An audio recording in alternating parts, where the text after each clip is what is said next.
Paulo ਨੋਗੀਰੋ ਬਾਤਿਸਤਾ ਉਹਨਾਂ ਨੇ ਜਿਹੜਾ ਸੋਸ਼ਲ ਮੀਡੀਆ ਦੇ ਉੱਤੇ ਭਾਰਤ ਨੂੰ ਜਿਹੜਾ ਉਹ ਪੂਰੀ ਤਰ੍ਹਾਂ ਚੈਲੰਜ ਕੀਤਾ। ਉਹਨੇ ਕਿਹਾ ਕਿ ਇਹ ਬ੍ਰਿਕਸ ਦੇ ਵਿੱਚ ਜੇ ਕੋਈ ਸਭ ਤੋਂ ਵੱਡੀ ਪ੍ਰੋਬਲਮ ਹੈ, ਸਮੱਸਿਆ ਹੈ, ਤੇ ਉਹ ਇੰਡੀਆ ਹੈ। ਉਹਨੇ ਇਹ ਕਿਹਾ ਵੀ ਜਿਹੜਾ ਇੰਡੀਆ ਦੀ ਪ੍ਰੈਜ਼ੈਂਸ ਹੈ ਬ੍ਰਿਕਸ ਦੇ ਵਿੱਚ, ਇਹ ਟਰੋਜਨ ਹਾਰਸ ਵਾਂਗ ਹੈ ਕਿ ਇਹ ਧੋਖਾਧੜੀ ਹੈ।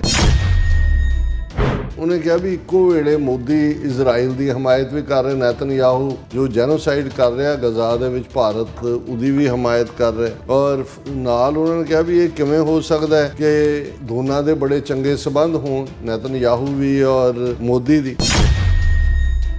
ਇੱਕ ਪਾਸੇ ਜੀ ਈਰਾਨ ਸਾਡਾ ਦੋਸਤ, ਕਲਚਰਲ ਚਾਹ ਬਹਾਰ ਪੋਰਟ ਜਿਹੜੀ ਹੈ ਉਹਨਾਂ ਨੇ ਇੰਡੀਆ ਦੇ ਹਵਾਲੇ ਕੀਤੀ ਹੋਈ ਸੀ, ਔਰ ਈਵਨ ਕਈ ਵਾਰ ਈਰਾਨ ਔਰ ਇੰਡੀਆ ਰਲ ਕੇ ਪਾਕਿਸਤਾਨ ਦੇ ਖਿਲਾਫ ਸਾਜ਼ਿਸ਼ ਵੀ ਕਰਦੇ। ਲੇਕਿਨ ਐਨ ਮੌਕੇ ਦੇ ਉੱਤੇ ਉਹ ਨੈਤਨਯਾਹੂ ਦੇ ਨਾਲ ਰਲ ਕੇ ਉਹਨੇ ਕਿਵੇਂ ਈਰਾਨ ਦੀ ਪਿੱਠ ਦੇ ਵਿੱਚ ਛੁਰਾ ਘੋਂਪਿਆ। ਫਿਰ ਉਹਨੇ ਕਿਹਾ ਵੀ ਇਹ ਭਾਰਤ ਜਿਹੜਾ ਹੈ ਉਹ ਈਰਾਨ ਦੇ ਨਿਊਜ਼ ਰੂਮ 'ਚ ਬਹਿ ਕੇ ਇਜ਼ਰਾਈਲ ਦੇ ਹਮਲੇ ਦਾ ਸਮਰਥਨ ਕਿਵੇਂ ਕਰ ਸਕਦਾ। ਫਿਰ ਕਿਹਾ ਜੀ ਭਾਰਤ ਨੂੰ ਚੀਨ ਦਾ ਡਰ ਹੈ, ਇਸ ਲਈ ਉਹ ਅਮਰੀਕਾ ਦੇ ਨਾਲ ਆਪਣੇ ਕਰੀਬੀ ਸੰਬੰਧ ਰੱਖਦਾ ਹੈ, ਲੇਕਿਨ ਬ੍ਰਿਕਸ ਦੀ ਜੇ ਕੋਈ ਸਭ ਤੋਂ ਵੱਡੀ ਕਮਜ਼ੋਰੀ ਹੈ ਤੇ ਇਹ ਭਾਰਤ ਹੈ। ਟਰੰਪ ਨੇ ਸਿੱਧੀ ਸਟੇਟਮੈਂਟ ਦਿੱਤੀ ਹੈ ਕਿ BRICS set up to hurt us, degenerate US dollar. ਔਰ ਉਹਦੇ ਵਿੱਚ ਕਿਹਾ ਕਿ BRICS is not in my opinion a serious threat, but what they are trying to do is destroy the dollar so that another country can take over and be the standard, and we are not going to lose the standard at any time. Waheguru ji ਕਾ ਖਾਲਸਾ, ਵਾਹਿਗੁਰੂ ਜੀ ਕੀ ਫਤਿਹ। ਅਸਲਾਮ ਵਾਲੇਕਮ, ਆਦਾਬ, ਅਰਜ਼ ਮਹਾਂ। ਤੁਹਾਡੀ host Neelam ਖੁਰ ਤੇ ਮੈਂ TV 84 ਸਾਰੇ ਦਰਸ਼ਕਾਂ ਤੇ ਸਰੋਤਿਆਂ ਨੂੰ ਜੀ ਆਇਆਂ ਕਹਿੰਦੀ ਹਾਂ ਪ੍ਰੋਗਰਾਮ ਸੱਚੋ ਸੱਚ ਵਿੱਚ, ਜਿਹੜੇ ਇਸ ਪ੍ਰੋਗਰਾਮ ਨਾਲ ਦੇਸ਼ਾਂ ਵਿਦੇਸ਼ਾਂ ਤੋਂ ਜੁੜ ਚੁੱਕੇ ਨੇ। ਖਾਲਸਾ ਅਫੇਅਰ ਸੈਂਟਰ ਦੇ ਸੰਚਾਲਕ ਡਾਕਟਰ ਅਮਰਜੀਤ ਸਿੰਘ ਦੀ ਸਟੂਡੀਓ 'ਚ ਮੇਰੇ ਨਾਲ ਸ਼ਾਮਿਲ ਨੇ। ਉਹਨਾਂ ਨਾਲ ਗੱਲਬਾਤ ਕਰਕੇ ਅੱਜ ਦੇ ਅਹਿਮ ਇਸ਼ੂਜ਼ ਉੱਪਰ ਉਹਨਾਂ ਤੋਂ ਉਹਨਾਂ ਦਾ ਤਜ਼ੀਆ ਜਾਣਦੇ ਹਾਂ। ਜੀ ਡਾਕਟਰ ਸਾਹਿਬ, ਵਾਹਿਗੁਰੂ ਜੀ ਕਾ ਖਾਲਸਾ, ਵਾਹਿਗੁਰੂ ਜੀ ਕੀ ਫਤਿਹ। ਹਾਂ ਜੀ ਨੀਲਮ ਕੌਰ ਜੀ, ਤੁਹਾਨੂੰ ਵੀ ਤੇ ਦੁਨੀਆ ਭਰ 'ਚ ਬੈਠੇ ਸਾਡੇ ਬਹੁਤ ਹੀ ਪਿਆਰੇ, ਸੋਹਣੇ, ਸਿਆਣੇ TV 84 ਦੇ ਦਰਸ਼ਕਾਂ ਨੂੰ ਵੀ ਵਾਹਿਗੁਰੂ ਜੀ ਕਾ ਖਾਲਸਾ, ਵਾਹਿਗੁਰੂ ਜੀ ਕੀ ਫਤਿਹ। ਸਾਡੇ ਬਹੁਤ ਹੀ ਪਿਆਰੇ ਮੁਸਲਮਾਨ ਭੈਣਾਂ ਭਰਾਵਾਂ ਨੂੰ ਅਸਲਾਮ ਅਲੈਕਮ। ਗੰਗਾ ਜਮਨੀ ਤਹਿਜ਼ੀਬ ਦੇ ਹਿੰਦੂ ਤਵੀਆਂ ਨੂੰ ਨਮੋ ਨਮੇ, ਤੇ ਬਾਕੀ ਸਭ ਵੀਰਾਂ ਭੈਣਾਂ ਨੂੰ ਆਦਾਬ ਅਰਜ਼। ਜੀ ਡਾਕਟਰ ਸਾਹਿਬ, ਜੀ ਆਇਆਂ ਨੂੰ ਪ੍ਰੋਗਰਾਮ ਸੱਚੋ ਸੱਚ ਵਿੱਚ। ਬਹੁਤ ਧੰਨਵਾਦ ਜੀ ਡਾਕਟਰ ਸਾਹਿਬ। ਅੱਜ 8 ਜੁਲਾਈ 2025 24 ਹਾੜ ਨਾਨਕਸ਼ਾਹੀ ਸੰਮਤ 557 ਦਾ ਦਿਨ ਹੈ।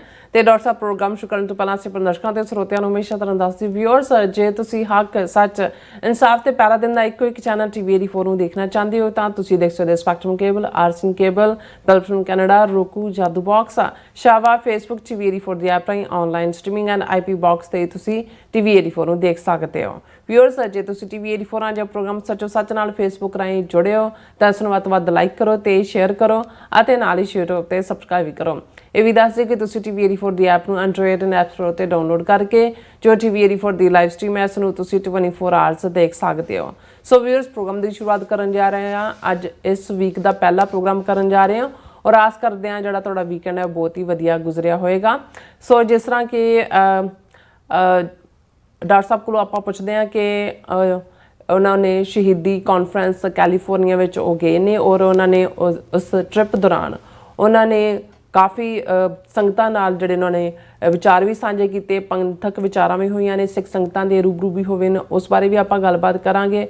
ਔਰ ਨਾਲ ਹੀ ਇਸ ਦੌਰਾਨ ਬਹੁਤ ਸਾਰੀਆਂ ਡਿਵੈਲਪਮੈਂਟਸ ਵੀ ਹੋਈਆਂ ਨੇ ਔਰ ਜਿਨ੍ਹਾਂ ਵਿੱਚ ਬ੍ਰਾਜ਼ੀਲ ਜਿਹੜੇ ਵਿੱਚ ਹੋਇਆ ਬ੍ਰਿਕਸ ਸੰਮੇਲਨ ਵੀ ਸ਼ਾਮਲ ਹੈ ਔਰ ਜਿੱਥੇ ਪ੍ਰੈਜ਼ੀਡੈਂਟ ਟਰੰਪ ਨੇ ਬ੍ਰਿਕਸ ਨੂੰ ਲੈ ਕੇ ਸਵਾਲ ਖੜੇ ਕੀਤੇ ਨੇ, ਉੱਥੇ ਇੱਕ ਜਿਹੜਾ ਬ੍ਰਾਜ਼ੀਲੀਅਨ ਪ੍ਰੋਫੈਸਰ ਪੋਲੋ ਨੇ ਭਾਰਤ ਨੂੰ ਜਿਹੜੇ ਨੇ ਕਰੜੇ ਹੱਥੀ ਲਿਆ।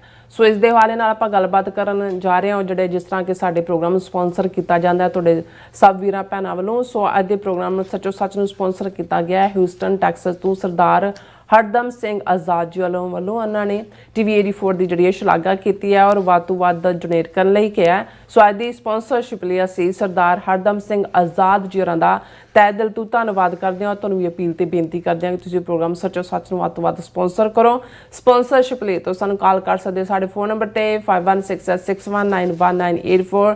ਤੁਸੀਂ ਸਾਨੂੰ ਸੇਮ ਨੰਬਰ ਤੇ WhatsApp ਕਰ ਸਕਦੇ ਹੋ, ਈਮੇਲ ਵੀ ਕਰ ਸਕਦੇ ਹੋ info@tv84.tv ਤੇ। ਸੋ ਵੀਅਰਸ, ਹੁਣ ਆਪਾਂ ਤੁਹਾਡੀ ਕਚਹਿਰੀ ਵਿੱਚ ਹਾਜ਼ਰ ਹਾਂ।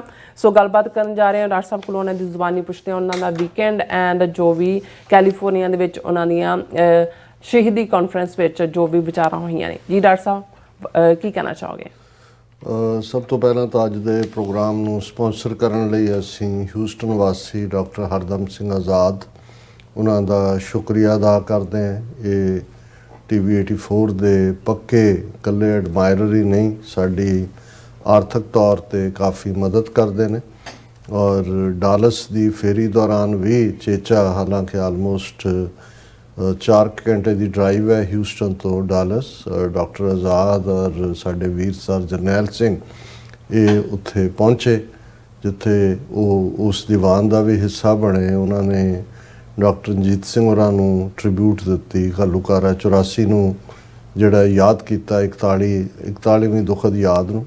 ਉੱਥੇ ਉਹਨਾਂ ਨੇ ਜਿਹੜਾ TV 84 ਦਾ ਇਹਨਾਂ 12-13 ਵਰ੍ਹਿਆਂ ਦੇ ਵਿੱਚ ਰੋਲ ਹੈ ਉਸ ਨੂੰ ਹਾਈਲੀ ਐਪਰੀਸ਼ੀਏਟ ਕੀਤਾ ਹੈ। ਸਾਡੇ ਬਾਰੇ ਵੀ ਉਹਨਾਂ ਦੇ ਲਫ਼ਜ਼ ਬਹੁਤ ਕਾਇੰਡ ਹੁੰਦੇ ਨੇ ਔਰ ਅਸੀਂ ਸਮਝਦੇ ਹਾਂ ਕਿ ਬੇਸ਼ੱਕ ਰੱਬ ਨੇ ਦੌਲਤ ਤਾਂ ਬਹੁਤ ਸਾਰੇ ਲੋਕਾਂ ਨੂੰ ਦਿੱਤੀ ਹੈ, ਸਿੱਖ ਕੌਮ 'ਚ ਵੀ ਅੱਜ ਇਹ ਕਹਿਣਾ ਹੋਏ ਤੇ ਅਮੀਰਾਂ ਦੀ ਕਮੀ ਨਹੀਂ ਹੈ, ਪਰ ਕਿੰਨੇ ਕੁ ਨੇ ਜਿਨ੍ਹਾਂ ਨੂੰ ਇਹ ਲੱਗਦਾ ਕਿ ਵੀ ਉਹਨਾਂ ਨੇ ਘਰਾਂ ਦੇ ਘਰ ਖਰੀਦਣ ਜਾਂ ਆਪਣੇ ਪੁੱਤਰ ਪੋਤਰਿਆਂ ਦੀ ਅੱਗੋਂ 21 ਪੁਸ਼ਤਾਂ ਕਹਿੰਦੇ ਹੁੰਦੇ ਸੀ, ਹੁਣ ਤਾਂ ਪਤਾ ਨਹੀਂ ਕਿੰਨੇ ਹਜ਼ਾਰ ਪੁਸ਼ਤਾਂ ਦਾ ਸਮਾਨ ਇਕੱਠਾ ਕਰੀ ਜਾਂਦੇ ਨੇ।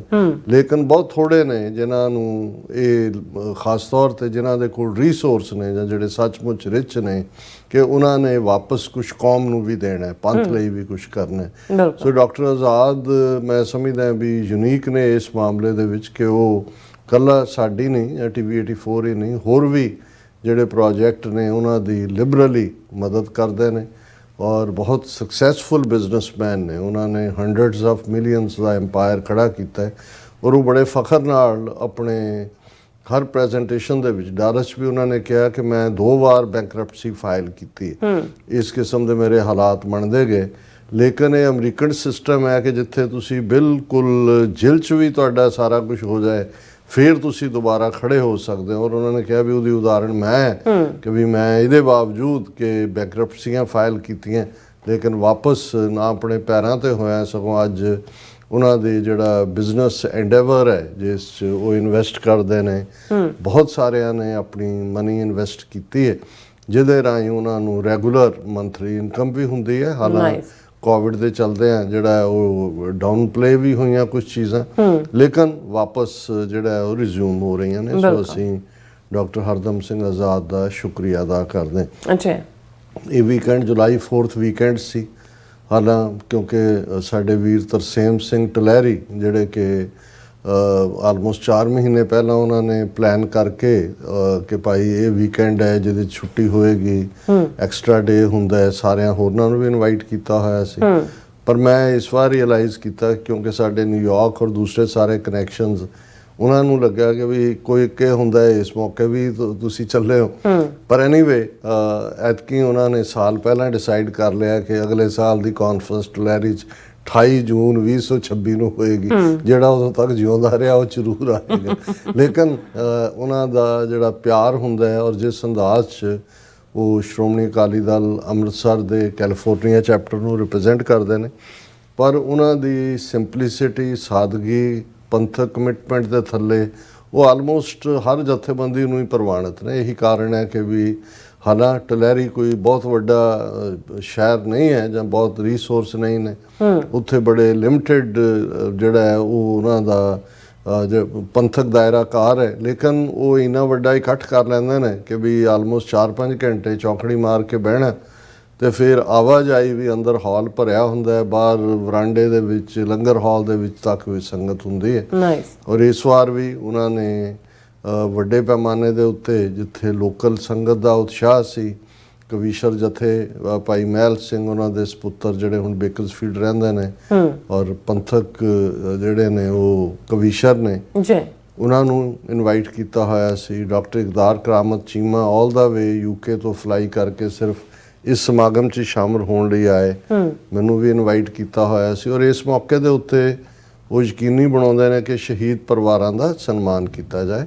ਔਰ ਇਸ ਵਾਰ ਆਸਟ੍ਰੇਲੀਆ ਤੋਂ ਸ਼ਹੀਦ ਬੇਅੰਤ ਸਿੰਘ ਜਿਨ੍ਹਾਂ ਨੇ ਭਾਈ ਸਤਵੰਤ ਸਿੰਘ, ਬੇਅੰਤ ਸਿੰਘ ਜਿਨ੍ਹਾਂ ਨੇ ਇੰਦਰਾ ਗਾਂਧੀ ਨੂੰ ਸਜ਼ਾ ਯਾਫਤਾ ਕੀਤਾ, ਉਹਨਾਂ ਦੇ ਸਪੁੱਤਰ ਜਸਵਿੰਦਰ ਸਿੰਘ ਉੱਥੋਂ ਸਪੈਸ਼ਲੀ ਫਲਾਈ ਕਰਕੇ ਆਏ। ਉਹਨਾਂ ਦੀ ਪਾਰਟਿਸਿਪੇਸ਼ਨ ਆਪਣੇ ਆਪ ਦੇ ਵਿੱਚ, ਔਰ ਉਹਨਾਂ ਦੀ ਪ੍ਰੈਜੈਂਟੇਸ਼ਨ ਵੀ ਬੜੀ ਭਾਵੁਕ ਕਰਨ ਵਾਲੀ ਸੀ ਕਿ ਜਿਹੜੇ ਸ਼ਹੀਦ ਇਸ ਰਸਤੇ ਤੇ ਤੁਰਦੇ ਨੇ ਉਹ ਤਾਂ ਆਪਣੀ ਪ੍ਰੀਤ ਵੀ ਨਿਭਾ ਜਾਂਦੇ ਨੇ, ਗੁਰੂ ਦੀ ਗੋਦ ਵੀ ਉਹਨਾਂ ਨੂੰ ਮਿਲਦੀ ਹੈ, ਪਰ ਉਹਨਾਂ ਦੇ ਪਰਿਵਾਰ ਕਿਵੇਂ ਸਫ਼ਰ ਕਰਦੇ ਨੇ, ਕਿਉਂਕਿ ਸ਼ਹੀਦ ਬੇਅੰਤ ਸਿੰਘ ਦੇ ਛੋਟੇ ਬੱਚੇ ਸਨ। ਇਹ ਛੋਟਾ ਸੀ ਜਸਵਿੰਦਰ ਸਿੰਘ, ਵੱਡਾ ਸਰਬਜੀਤ ਸਿੰਘ ਤਾਂ ਹੁਣ ਮੈਂਬਰ ਪਾਰਲੀਮੈਂਟ ਹੈ ਫਰੀਦਕੋਟ ਤੋਂ।